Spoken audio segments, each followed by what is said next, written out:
Chapter 10. Degree, bless this food to our use and consecrate our lives to thy service, plus or minus, said Uncle Herbert briskly. Aunt Wellington frowned. She always considered Herbert's graces entirely too short and Degree flippant, plus or minus a grace, to be a grace in Aunt Wellington's eyes, had to be at least 3 minutes long and uttered in an unearthly tone, between a groan and a chant. As a protest she kept her head bent a perceptible time after all the rest had been lifted. When she permitted herself to sit upright, she found Valancy looking at her. Ever afterwards, Aunt Wellington averred that she had known from that moment that there was something wrong with Valancy. In those queer, slanted eyes of hers, Degree, we should always have known she was not entirely right with eyes like that, plus or minus there was an odd gleam of mockery and amusement, as if Valancy were laughing at her. Such a thing was unthinkable, of course. Aunt Wellington at once ceased to think it. Valancy was enjoying herself. She had never enjoyed herself at a Degree family reunion, plus or minus before. In social function, as in childish games, she had only Degree filled in. Plus or minus her clan had always considered her very dull. She had no parlor tricks. And she had been in the habit of taking refuge from the boredom of family parties in her blue castle, which resulted in an absent-mindedness that increased her reputation for dullness and vacuity. Degree, she has no social presence whatever, plus or minus Aunt Wellington had decreed once and for all.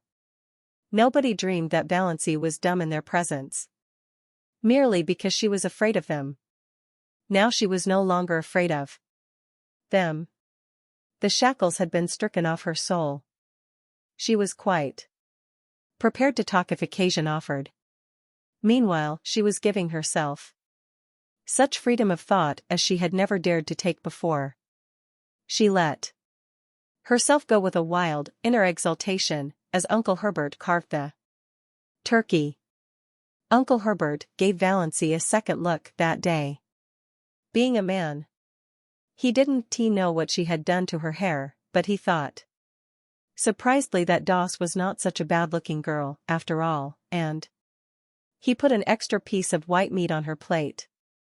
Degree, what herb is most injurious to a young lady's beauty, plus or minus propounded Uncle Benjamin, by way of starting conversation, Degree loosening things up a bit, plus or minus as he would have said. Valancy, whose duty it was to say, Degree what, plus or minus did not say it. Nobody else said it, so Uncle Benjamin, after an expectant pause, had to answer. Degree time, plus or minus, and felt that his riddle had fallen flat. He looked resentfully at Valancy, who had never failed him before, but Valancy did not seem even to be aware of him. She was gazing around the table, examining relentlessly every one in this depressing assembly of sensible people and watching their little squirms with a detached, amused smile. So these were the people she had always held in reverence and fear. She seemed to see them with new eyes. Big, capable, patronizing, voluble Aunt Mildred, who thought herself the cleverest woman in the clan, her husband a little lower than the angels and her children wonders. Had not her son, Howard, been all through teething at 11 months? And could she not tell you the best way to do everything, from cooking mushrooms to picking up a snake? What a bore she was. What ugly moles she had on her face. Cousin Gladys, who was always praising her son, who had died young, and always fighting with her living one. She had neuritis, or what she called neuritis. It jumped about from one part of her body to another. It was a convenient thing. If anybody wanted her to go somewhere she didn't want to go, she had neuritis in her legs. And always, if any mental effort was required, she could have neuritis in her head. You can't think with neuritis in your head, my dear. Degree, what an old humbug you are, plus or minus, thought Valancy impiously. Aunt Isabel. Valancy counted her chins. Aunt Isabel was the critic of the clan. She had always gone about squashing people flat.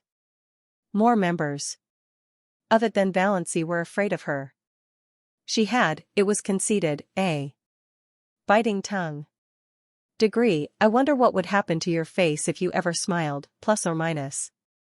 Speculated Valancy, unblushingly. Second cousin Sarah Taylor, with her great, pale, expressionless eyes.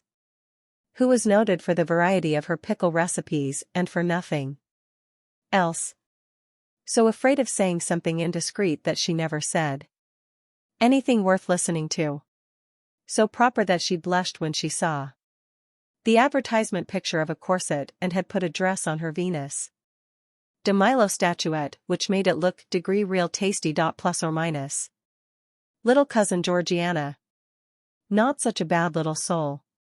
But dreary, very. Always looking as if she had just been starched and ironed.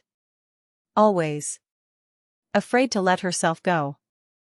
The only thing she really enjoyed was a funeral. You knew where you were with a corpse. Nothing more could happen to underscore it. But while there was life there was fear. Uncle James. Handsome, black, with his sarcastic, trap-like mouth and iron-gray sideburns, whose favorite amusement was to write controversial letters to the Christian Times attacking modernism. Valancy always wondered if he looked as solemn when he was asleep as he did when awake. No wonder his wife had died young. Valancy remembered her. A pretty, sensitive thing. Uncle James had denied her everything she wanted and showered on her everything she didn't want. He had killed her, quite legally. She had been smothered and starved. Uncle Benjamin, wheezy, pussy-mouthed, with great pouches under eyes that held nothing in reverence. Uncle Wellington. Long, pallid face, thin, pale yellow hair, degree one of the fair Sterlings, plus or minus, thin, stooping body, abominably high forehead with such ugly wrinkles, and degree eyes about as intelligent as a fish plus or minus, thought Valancy. Degree looks like a cartoon of himself. Plus or minus. Aunt Wellington. Named Mary, but called by her husband's name to distinguish her from Great Aunt Mary. A massive, dignified, permanent lady. Splendidly arranged, iron-gray hair. Rich, fashionable beaded dress.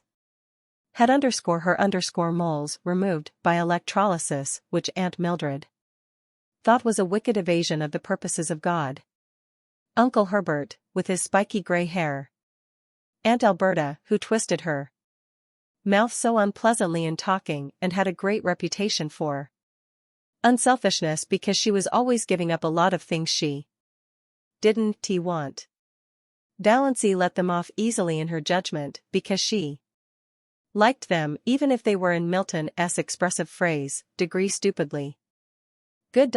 Plus or minus, but she wondered for what inscrutable reason Aunt Alberta had seen fit to tie a black velvet ribbon around each of her chubby arms above the elbow. Then she looked across the table at Olive. Olive, who had been held up to her as a paragon of beauty, behavior, and success as long as she could remember. Degree, why can't you hold yourself like Olive, Doss? Why can't you stand correctly like Olive, Doss? Why can't you speak prettily like Olive, Doss? Why can't you make an effort, Doss, plus or minus? Valancy's elfin eyes lost their mocking glitter and became pensive and sorrowful. You could not ignore or disdain Olive. It was quite impossible to deny that she was beautiful and effective, and sometimes she was a little intelligent. Her mouth might be a trifle heavy, she might show her fine, white, regular teeth rather too lavishly when she smiled.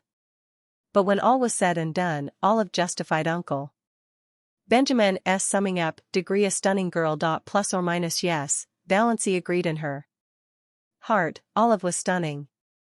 Rich, golden brown hair, elaborately dressed, with a sparkling bandeau holding its glossy puffs in place, large, brilliant blue eyes, and thick silken lashes, face of rose and bare neck of snow, rising above her gown, great pearl bubbles in her ears, the blue-white diamond flame on her long, smooth, waxen finger with its rosy, pointed nail.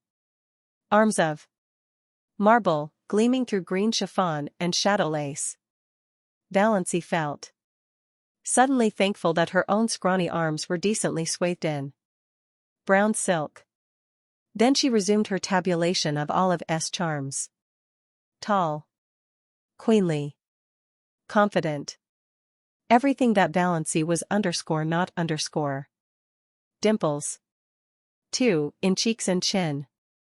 Degree a woman with dimples always gets her own way, plus or minus, thought Valency, in a recurring spasm of bitterness at the fate which had denied her even one dimple. Olive was only a year younger than Valency, though a stranger would have thought that there was at least 10 years between them. But nobody ever dreaded old maidenhood for her. Olive had been surrounded by a crowd of eager beaux since her early teens, just as her mirror was always surrounded by a fringe of cards, photographs, programs, and invitations. At 18, when she had graduated from Havergal College, Olive had been engaged to Will Desmond, lawyer, in embryo. Will Desmond had died and Olive had mourned for him properly for 2 years. When she was 23, she had a hectic affair with Donald Jackson. But Aunt and Uncle Wellington disapproved of that, and in the end Olive dutifully gave him up. Nobody in the Sterling clan, whatever outsiders might say, hinted that she did so because Donald himself was cooling off. However that might be, Olive's third venture met with everybody's approval. Cecil Price was clever and handsome and degree one of the Port Lawrence Prices. Plus or minus, Olive had been engaged to him for 3 years. He had just graduated in civil engineering and they were to be married as soon as he landed a contract. Olive's hope chest was full to overflowing with exquisite things, and Olive had already confided to Valency what her wedding dress was to be. Ivory silk draped with lace, white satin court train lined with pale green georgette, heirloom veil of Brussels lace. Valency knew also, though Olive had not told her, that the bridesmaids were selected and that she was not among them. Valency had, after a fashion, always been Olive's confidante, perhaps because she was the only girl in the connection who could not bore Olive with return confidences. Olive always told Valency all the details of her love affairs, from the days when the little boys in school used to degree persecute plus or minus her with love letters. Valency could not comfort herself by thinking these affairs mythical. Olive really had them. Many men had gone mad over her, besides the 3 fortunate ones. I don't know what the poor idiots see in me, that drives them to make such double idiots of themselves, plus or minus, Olive was wont to say. Valency would have liked to say, I don't either, plus or minus, but truth and diplomacy, both restrained her. She did know, perfectly well. Olive Sterling was one of the girls about whom men do go mad just as indubitably as she. Valency was one of the girls at whom no man ever looked twice. And yet, plus or minus, thought Valency, summing her up with a new and merciless conclusiveness, she's like a dewless morning. There's something lacking. Plus or minus.